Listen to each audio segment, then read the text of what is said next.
Assalamualaikum warahmatullahi wabarakatuh. Selamat pagi, salam sejahtera untuk kita semua. Selamat bertemu kembali dengan saya, Siti Malihatun Badriah. Salam sehat, bahagia, dan sukses selalu. Teman-teman para pemirsa yang berbahagia, kali ini kita bertemu kembali untuk membahas mengenai hukum perjanjian bernama. Pada perkuliahan hukum perjanjian bernama ini tentu tidak akan lepas dari hukum perjanjian. Mengenai hukum perjanjian secara lengkap kita sudah membahas dalam mata kuliah hukum perjanjian. Kali ini kita akan membahas secara sekilas mengenai pengertian perjanjian menurut ahli hukum perdata pada masa lama dan pada era baru. Pada era lama, para ahli hukum perdata mengatakan bahwa perjanjian itu adalah suatu perbuatan hukum. Dan ini berbeda dengan pendapat para ahli hukum yang baru, yang mengatakan bahwa perjanjian itu adalah suatu hubungan hukum. Nah, hal ini salah satunya berdasarkan pendapat dari Van Dongen. Van Dongen mengemukakan bahwa perjanjian itu ada 3 tahap. Ada 3 momentum terjadinya perjanjian, yaitu tahap prakontraktual, tahap kontraktual, dan tahap postkontraktual. Pada tahap prakontraktual, ada suatu perbuatan hukum perjanjian dan penawaran dan penerimaan. Penawaran adalah satu perbuatan hukum tersendiri. Penerimaan adalah satu perbuatan hukum tersendiri. Jadi di sini ada 2 perbuatan hukum yang masing-masing memiliki satu sisi. Sehingga perjanjian itu bukan suatu perbuatan hukum tetapi adalah hubungan hukum.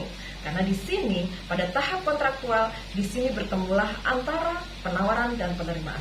Kemudian bertemu dan terjadilah kesepakatan. Nah, ini pada tahap kontraktual ada kesepakatan antara para pihak. Kemudian selanjutnya adalah tahap post kontraktual, yaitu tahap pelaksanaan perjanjian. Sehingga Van Dongen dan ahli hukum perdata Indonesia, salah satunya adalah Profesor Sudetno Mertokusumo, berpandangan bahwa perjanjian itu adalah merupakan hubungan hukum. Sehingga dikatakan bahwa perjanjian adalah hubungan hukum antara 2 orang atau lebih berdasarkan kata sepakat untuk menimbulkan akibat hukum. Nah, dalam perjanjian ada beberapa unsur yang harus ada di dalam perjanjian. Antara lain adalah adanya pihak-pihak dalam perjanjian. Kemudian juga adanya persetujuan, adanya persesuaian kehendak antara para pihak. Kemudian juga ada tujuan. Di dalam perjanjian itu pasti ada tujuan tertentu. Kemudian juga ada suatu prestasi. Prestasi kita sudah bahas pada saat kita membahas mengenai hukum perjanjian. Nah, kemudian adanya bentuk tertentu, bisa tertulis, bisa juga lisan. Kemudian adanya syarat-syarat tertentu. Nah, ini kita bisa melihat pada syarat sahnya perjanjian yang diatur dalam pasal 1320 Kitab Undang-Undang Hukum Perdata. Kemudian selanjutnya adalah ketika kita membahas perjanjian, termasuk perjanjian bernama, tentu kita tidak bisa lepas dari Kitab Undang-Undang Hukum Perdata. Karena di sini semua perjanjian, baik perjanjian bernama atau memiliki nama tertentu, maupun perjanjian tidak bernama berlaku KUH Perdata sebagai perjanjian. Hal-hal mengenai perjanjian secara umum ada di dalam Kitab Undang-Undang Hukum Perdata. Di dalam perjanjian bernama yang ada di dalam KUH Perdata. Nah, di sini kita tidak bisa lepas dari Kitab Undang-Undang Hukum Perdata. Nah, sistematika KUH Perdata itu ada 4 buku. Yang pertama adalah buku tentang orang dan keluarga. Dan kemudian yang kedua adalah buku tentang benda. Itu buku kedua. Buku ketiga adalah tentang perikatan. Dan yang keempat adalah pembuktian dan daluarsa. Nah, mengenai perjanjian itu diatur di dalam buku 3 KUH Perdata, yaitu mengenai perikatan di dalamnya. Nah, perjanjian bernama di mana diaturnya? Yaitu di dalam Kitab Undang-Undang Hukum Perdata di dalam buku 3. Lalu apa yang dimaksud perjanjian bernama di sini? Perjanjian bernama kita bisa melihat di dalam pasal 13, 19 Kitab Undang-Undang Hukum Perdata. Di situ dikatakan bahwa perjanjian dibedakan menjadi 2. Karena di situ disebutkan bahwa semua perjanjian, baik yang memiliki nama khusus atau nama tertentu, atau sering disebut dengan nominat, dan tidak memiliki nama khusus atau innominat, berlaku kitab undang-undang hukum perdata ini.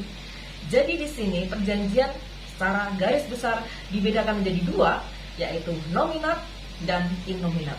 Nominat adalah perjanjian bernama, sedangkan innominat adalah perjanjian tidak bernama. Perjanjian bernama atau nominat adalah suatu perjanjian yang oleh undang-undang diberikan nama khusus, yaitu perjanjian bernama di sini.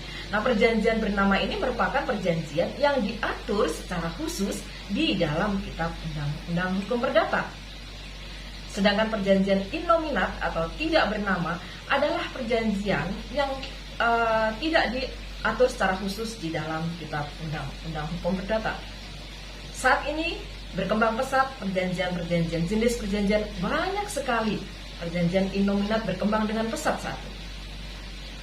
Nah, kali ini karena kita membicarakan mengenai perjanjian bernama atau nominat, maka kita akan membahas perjanjian-perjanjian yang diatur secara khusus di dalam kitab undang-undang hukum perdata. Nah, jenis-jenis perjanjian nominat ini juga ada berbagai macam. Antara lain adalah perjanjian jual beli, perjanjian tukar menukar, perjanjian sewa menyewa, perjanjian melakukan pekerjaan, persekutuan perdata, kemudian perjanjian jual beli dengan hak membeli kembali, kemudian juga perjanjian hibah, perjanjian penitipan barang, pinjam pakai, pinjam meminjam, perjanjian pemberian kuasa, dan bunga tetap atau abadi, perjanjian untung-untungan, kemudian penanggungan utang atau wartoh, kemudian perdamaian. Jadi ada banyak sekali perjanjian bernama, yaitu perjanjian yang diatur secara khusus di dalam kitab undang-undang hukum perdata. Nah, pada kesempatan selanjutnya kita akan membahas satu persatu mengenai perjanjian bernama ini. Untuk kali ini kita akan selesai sampai di sini. Sampai bertemu kembali pada kesempatan mendatang. Terima kasih atas perhatian teman-teman semuanya, para pemirsa semuanya. Jangan lupa subscribe apabila belum subscribe, dan jangan lupa bunyikan loncengnya selalu supaya selalu mendapatkan update video-video terbaru saya. Terima kasih. Mohon maaf apabila ada kekurangan. Wassalamualaikum warahmatullahi wabarakatuh.